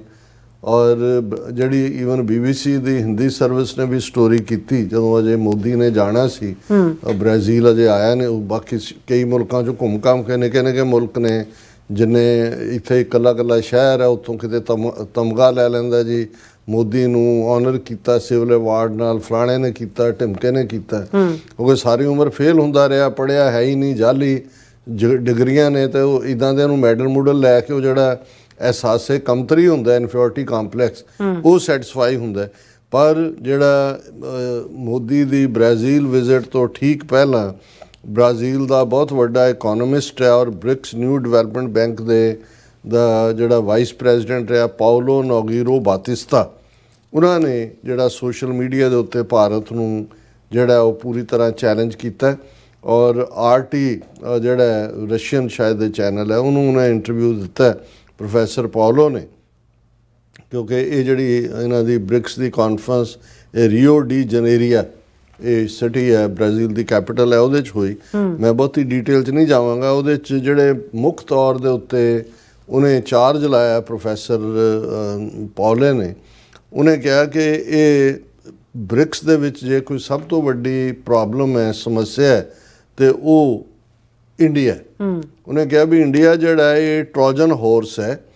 ਔਰ ਉਹਨੇ ਕਿਹਾ ਵੀ ਹੁਣ ਇਹ ਟਰੋਜਨ ਹੋਰਸ ਅਸੀਂ ਅੱਗੇ ਵੀ ਐਕਸਪਲੇਨ ਕੀਤਾ ਸੀ ਕਿ ਜਦੋਂ ਤੁਸੀਂ ਗ੍ਰੀਕ ਵਾਰਸ ਦੇਖਦੇ ਹੋ, ਮਾਈਥੋਲੋਜੀ ਵੀ ਔਰ ਕਹਾਣੀਆਂ ਵੀ, ਇਹ ਹਿਸਟੋਰੀਕਲ ਪਾਰਟ ਹੀ ਹੈ ਕਿ ਵੀ ਇਹ ਜਿਹੜਾ ਟਰੋਜਨ ਹੋਰਸ ਹੈ ਕੀ ਹੁੰਦਾ ਹੈ ਕਿ ਵੀ ਜੇ ਜਿਹੜਾ ਇੱਕ ਧਿਰ ਸੀ ਉਹਨਾਂ ਨੇ ਗਿਫਟ ਦੇ ਤੌਰ 'ਤੇ ਦੁਸ਼ਮਣ ਨੂੰ ਕਿਹਾ ਜੀ ਇਹ ਅਸੀਂ ਤੁਹਾਨੂੰ ਜਿਹੜਾ ਉਹ ਲੱਕੜੀ ਦਾ ਘੋੜਾ ਦੇ ਰਹੇ, ਬਹੁਤ ਵੱਡਾ ਭਾਰਾ, ਉਹਨਾਂ ਦੇ ਫੌਜੀ ਚੁੱਕ ਕੇ ਅੰਦਰ ਲੈ ਗਏ ਉਹਨੂੰ, ਉਹਦਾ ਨਾਂ ਟਰੋਜਨ ਹੋਰਸ ਕਿਹਾ ਜਾਂਦਾ। ਔਰ ਉਹਨਾਂ ਨੂੰ ਲੱਗਾ ਵੀ ਇਹ ਕਿੰਨੀ ਵਧੀਆ ਗਿਫਟ ਦਿੱਤੀ ਆ ਉਹਨੇ, ਜਿਹੜੀ ਵਿਰੋਧੀ ਸਟੇਟ ਸੀ ਉਹਨਾਂ ਨੇ ਆਪਣੇ ਪੈਲੇਸ ਦੇ ਵਿੱਚ ਉਸ ਨੂੰ ਰੱਖ ਲਿਆ। ਔਰ ਅੱਧੀ ਰਾਤ ਨੂੰ ਉਸ ਟਰੋਜਨ ਹੋਰਸ, ਉਹ ਤਾਂ ਅੰਦਰ ਫੌਜੀ ਲੁਕੇ ਹੋਏ ਸੀ, ਉਹ ਬਾਹਰ ਨਿਕਲੇ, ਉਹਨਾਂ ਨੇ ਮਹਿਲ ਵਾਲਿਆਂ ਨੂੰ ਕਤਲ ਕੀਤਾ, ਦੂਰੋਂ ਬਾਹਰੋਂ ਦੂਜੀ ਫੌਜ ਨੇ ਹਮਲਾ ਕੀਤਾ ਤੇ ਇਵੇਂ ਉਹਨੂੰ ਫਿਨਿਸ਼ ਕੀਤਾ। ਇਹਨੂੰ ਡਿਸੈਪਸ਼ਨ ਕਹਿੰਦੇ ਨੇ ਵੀ ਤੁਹਾਨੂੰ ਤੁਸੀਂ ਗਿਫਟ ਦੇ ਰਹੇ ਹੋ ਪਰ ਉਹਦੇ 'ਚ ਤੁਸੀਂ ਕੁਝ ਹੋਰ ਕਰ ਰਹੇ ਹੋ। ਸੋ ਉਹਨੇ ਇਹ ਕਿਹਾ ਵੀ ਜਿਹੜਾ ਇੰਡੀਆ ਦੀ ਪ੍ਰੈਜ਼ੈਂਸ ਹੈ ਬ੍ਰਿਕਸ ਦੇ ਵਿੱਚ ਇਹ ਟਰੋਜਨ ਹੋਰਸ ਵਾਂਗ ਹੈ ਕਿ ਧੋਖਾਧੜੀ ਹੈ। ਔਰ ਇਹ ਉਹਨੇ ਕਿਹਾ ਵੀ ਇੱਕੋ ਵੇਲੇ ਮੋਦੀ ਇਜ਼ਰਾਈਲ ਦੀ ਹਮਾਇਤ ਵੀ ਕਰ ਰਹੇ, ਨੈਤਨਯਾਹੂ ਜੋ ਜੈਨੋਸਾਈਡ ਕਰ ਰਿਹਾ ਗਜ਼ਾ ਦੇ ਵਿੱਚ, ਭਾਰਤ ਉਹਦੀ ਵੀ ਹਮਾਇਤ ਕਰ ਰਿਹਾ। ਔਰ ਨਾਲ ਉਹਨਾਂ ਨੇ ਕਿਹਾ ਵੀ ਇਹ ਕਿਵੇਂ ਹੋ ਸਕਦਾ ਹੈ ਕਿ ਦੋਨਾਂ ਦੇ ਬੜੇ ਚੰਗੇ ਸਬੰਧ ਹੋਣ, ਨੈਤਨਯਾਹੂ ਵੀ ਔਰ ਮੋਦੀ ਦੀ। ਫਿਰ ਉਹਨਾਂ ਨੇ ਕਿਹਾ ਕਿ ਵੀ ਜਦੋਂ ਇਜ਼ਰਾਈਲ ਗਜ਼ਾ ਦੇ ਵਿੱਚ ਜੈਨੋਸਾਈਡ ਕਰ ਰਿਹਾ ਤੇ ਉਹਨਾਂ ਦੀ ਜਨਤਾ ਕੀ ਸੋਚਦੀ ਹੋਏਗੀ, ਭਾਰਤ ਕਿਸ ਕਿਸਮ ਦਾ ਮੁਲਕ ਹੈ ਕਿ ਵੀ ਉਹ ਜੈਨੋਸਾਈਡ ਕਰਨ ਵਾਲੇ ਦੀ ਹਮਾਇਤ ਕਰ ਰਿਹਾ। ਫਿਰ ਉਹਨੇ ਕਿਹਾ ਜੀ ਜੇ ਇਜ਼ਰਾਈਲ ਈਰਾਨ ਟਕਰਾਅ ਹੁੰਦਾ ਤੇ ਭਾਰਤ ਫਿਰ ਇਜ਼ਰਾਈਲ ਦੀ ਗੱਲ ਕਰ ਰਿਹਾ। ਹਾਲਾਂਕਿ ਇਹ ਮੈਂਸ਼ਨ ਨਹੀਂ ਕੀਤਾ ਵੀ ਘੱਟੋ ਘੱਟ 77 ਜਸੂਸ ਜਿਹੜੇ ਈਰਾਨ ਨੇ ਫੜੇ ਭਾਰਤ ਦੇ, ਜਿਹੜੇ ਮੋਸਾਦ ਦੇ ਲਈ, ਇਜ਼ਰਾਈਲੀ ਇੰਟੈਲੀਜੈਂਸ ਏਜੰਸੀ ਦੇ ਲਈ ਜਿਹੜਾ ਉਹ ਕੰਮ ਕਰ ਰਹੇ ਸੀ। ਸੋ ਮਤਲਬ, ਔਰ ਦੂਸਰੇ ਪਾਸੇ ਇੱਕ ਪਾਸੇ ਜੀ ਈਰਾਨ ਸਾਡਾ ਦੋਸਤ, ਕਲਚਰਲ ਚਾਹ ਬਹਾਰ ਪੋਰਟ ਜਿਹੜੀ ਹੈ ਉਹਨਾਂ ਨੇ ਇੰਡੀਆ ਦੇ ਹਵਾਲੇ ਕੀਤੀ ਹੋਈ ਸੀ। ਔਰ ਈਵਨ ਕਈ ਵਾਰ ਈਰਾਨ ਔਰ ਇੰਡੀਆ ਰਲ ਕੇ ਪਾਕਿਸਤਾਨ ਦੇ ਖਿਲਾਫ ਸਾਜ਼ਿਸ਼ ਵੀ ਕਰਦੇ ਸੀ, ਲੇਕਿਨ ਐਨ ਮੌਕੇ ਦੇ ਉੱਤੇ ਉਹ ਨੈਤਨਯਾਹੂ ਦੇ ਨਾਲ ਰਲ ਕੇ ਉਹਨੇ ਕਿਵੇਂ ਈਰਾਨ ਦੀ ਪਿੱਠ ਦੇ ਵਿੱਚ ਛੁਰਾ ਘੋਂਪਿਆ। ਫਿਰ ਉਹਨੇ ਕਿਹਾ ਵੀ ਇਹ ਭਾਰਤ ਜਿਹੜਾ ਹੈ ਉਹ ਈਰਾਨ ਦੇ ਨਿਊਜ਼ ਰੂਮ 'ਚ ਬਹਿ ਕੇ ਇਜ਼ਰਾਈਲ ਦੇ ਹਮਲੇ ਦਾ ਸਮਰਥਨ ਕਿਵੇਂ ਕਰ ਸਕਦਾ ਹੈ। ਫਿਰ ਕਿਹਾ ਜੀ ਭਾਰਤ ਨੂੰ ਚੀਨ ਦਾ ਡਰ ਹੈ, ਇਸ ਲਈ ਉਹ ਅਮਰੀਕਾ ਦੇ ਨਾਲ ਆਪਣੇ ਕਰੀਬੀ ਸੰਬੰਧ ਰੱਖਦਾ ਹੈ, ਲੇਕਿਨ ਬ੍ਰਿਕਸ ਦੀ ਜੇ ਕੋਈ ਸਭ ਤੋਂ ਵੱਡੀ ਕਮਜ਼ੋਰੀ ਹੈ ਤੇ ਇਹ ਭਾਰਤ ਹੈ, ਔਰ ਇਹ ਗੱਲ ਗਲਤ ਨਹੀਂ ਹੈ। ਉਹਨਾਂ ਨੇ ਕਿਹਾ ਕਿ ਵੀ ਇਹ ਸਾਰੇ ਦੇ ਚੱਲਦੇ ਆ, ਜਦੋਂ ਤੱਕ ਭਾਰਤ ਵਰਗਾ ਮੁਲਕ ਬ੍ਰਿਕਸ ਵਰਗੇ ਦੇ ਵਿੱਚ ਬੈਠਾ ਹੈ, ਇਸ ਦਾ ਜਿਹੜਾ ਇਹ ਕਿਸੇ ਕੰਡੇ ਨਹੀਂ ਲੱਗਣਾ। ਔਰ ਇਹ ਗੱਲ ਮੈਂ ਸਮਝਦਾ ਹਾਂ ਵੀ ਜਿਹੜੀ ਗੱਲ ਉਹਨਾਂ ਦਾ ਐਕਸਪਰਟ ਜਿੱਥੇ ਬ੍ਰਾਜ਼ੀਲ 'ਚ ਬੈਠਿਆ ਇਹਨੂੰ ਹਾਈਐਸਟ ਆਨਰ ਵੀ ਦਿੱਤਾ ਉਹਨਾਂ ਨੇ ਸਿਵਿਲੀਅਨ, ਔਰ ਮੋਦੀ ਨੂੰ ਲੱਗਦਾ ਵੀ ਸ਼ਾਇਦ ਉਹ ਅਮਰੀਕਾ ਨੂੰ ਵੀ ਅੱਖਾਂ ਦਿਖਾ ਰਿਹਾ ਕਿ ਜੀ ਨਹੀਂ ਨਹੀਂ ਨਹੀਂ ਜੇ ਤੁਸੀਂ ਸਾਡੇ ਨਾਲ ਨਾ ਅਸੀਂ ਇੱਧਰ ਆ ਜਾਵਾਂਗੇ। ਉਹ ਪਹਿਲਾਂ ਹੀ ਟਰੰਪ ਨੇ ਕਹਿ ਦਿੱਤਾ ਕਿ ਵੀ ਜਿਹੜਾ ਵੀ ਇੱਧਰ ਕਰੇਗਾ 10% ਉਸ ਦੇ ਉੱਤੇ ਜਿਹੜਾ ਮੇਨ ਖਬਰ ਹੈ ਕਿ ਵੀ ਟਰੰਪ ਨੇ ਐਕਸਟਰਾ 10% ਟੈਰਿਫ ਦੀ ਗੱਲ ਕੀਤੀ। ਔਰ ਟਰੰਪ ਨੇ ਸਿੱਧੀ ਸਟੇਟਮੈਂਟ ਦਿੱਤੀ ਹੈ ਕਿ BRICS set up to hurt us degenerate US dollar. ਔਰ ਉਹਦੇ 'ਚ ਕਿਹਾ ਕਿ BRICS is not in my opinion a serious threat but what they are trying to do is destroy the dollar so that another country can take over and be the standard, and we are not going to lose the standard at any time. ਜ਼ਾਹਰ ਹੈ ਵੀ China ਵੱਲ ਇਸ਼ਾਰਾ ਹੈ, ਔਰ ਭਾਰਤ ਦੇ ਵਿੱਚ ਵੀ ਇਸ ਦੇ ਉੱਤੇ ਬੜੀਆਂ ਡਿਬੇਟਸ ਹੋ ਰਹੀਆਂ ਕਿ ਜਿਹੜੀ ਟਰੰਪ ਨੇ ਬ੍ਰਿਕਸ ਦੇਸ਼ਾਂ ਨੂੰ ਧਮਕੀ ਦਿੱਤੀ ਹੈ 10% ਐਕਸਟਰਾ ਟੈਰਿਫ ਲਾਉਣ ਦੀ, ਉਸ ਦਾ ਭਾਰਤ ਦੇ ਉੱਤੇ ਕੀ ਅਸਰ ਹੋਏਗਾ। ਔਰ ਇਹ ਜਿਹੜੀ ਹੈ US ਟ੍ਰੇਡ ਡੀਲ ਅਜੇ ਸਾਈਨ ਨਹੀਂ ਹੋਈ, ਇੰਡੀਆ ਜਿਹੜੀ ਮਿਨੀ ਡੀਲ ਹੀ ਹੈ ਹਾਲਾਂਕਿ। ਔਰ ਹੁਣ ਕਿਉਂਕਿ ਅਗਸਤ ਪਹਿਲੀ ਤੱਕ ਦਾ ਵਕਤ 31 ਜੁਲਾਈ ਤੱਕ ਹੋਰ ਇਹਨਾਂ ਨੂੰ ਮਿਲ ਗਿਆ ਤੇ ਲੈਟ ਵੀ ਹੋਪ ਕਿ ਕੀ ਹੈ। ਲੇਕਿਨ ਭਾਰਤ ਦੇ ਵਿੱਚ ਆਲਰੇਡੀ ਉਹਨਾਂ ਦੀਆਂ ਟ੍ਰੇਡ ਯੂਨੀਅਨਸ ਔਰ ਮਜ਼ਦੂਰ ਉਹ ਵੀ ਵੱਡੀ ਹੜਤਾਲ ਕਿੰਨੇ ਕਰੋੜ ਲੋਕਾਂ ਨੇ ਕਰਨੀ ਹੈ। ਭਾਰਤ 'ਚ ਕਿਸਾਨ ਔਰ ਉਹਨਾਂ ਦੀ ਡੇਅਰੀ ਫਾਰਮ ਵਾਲੇ ਵੀ ਦੇਖ ਰਹੇ ਨੇ ਵੀ ਕਿਤੇ ਸਾਡੇ ਹਿੱਤ ਤਾਂ ਨਹੀਂ ਸਰੈਂਡਰ ਹੁੰਦੇ।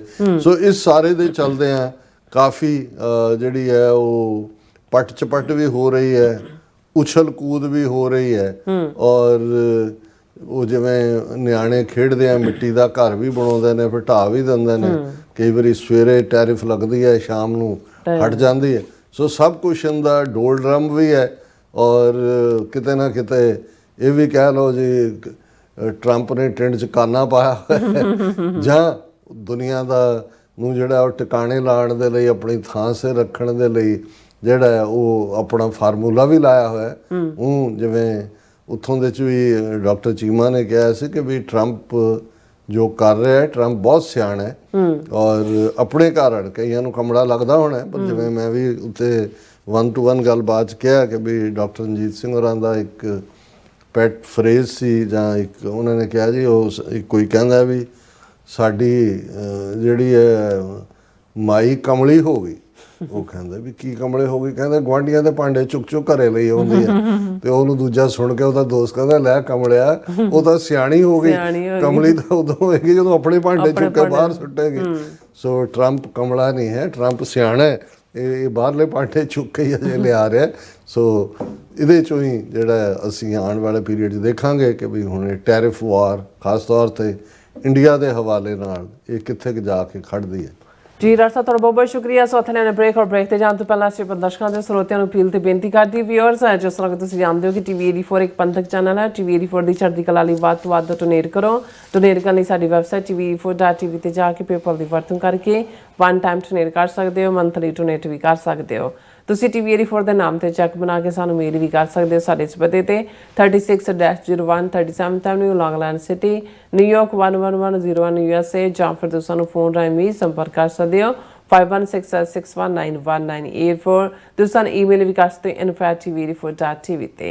ਅਸੀਂ ਤੁਹਾਡੇ ਤਹਿ ਦਿਲ ਤੋਂ ਸ਼ੁਕਰਗੁਜ਼ਾਰ ਹੋਵਾਂਗੇ। ਸੋ ਇੱਥੇ ਲੈਣੇ ਬ੍ਰੇਕ ਵਿਊਅਰਸ, ਤੁਸੀਂ ਸਾਨੂੰ ਇਸੇ ਤਰ੍ਹਾਂ ਬਣੇ ਰਹਿਣਾ। ਮਿਲਦੇ ਹਾਂ ਆਫਟਰ ਦਿਸ ਸ਼ਾਰਟ ਬ੍ਰੇਕ।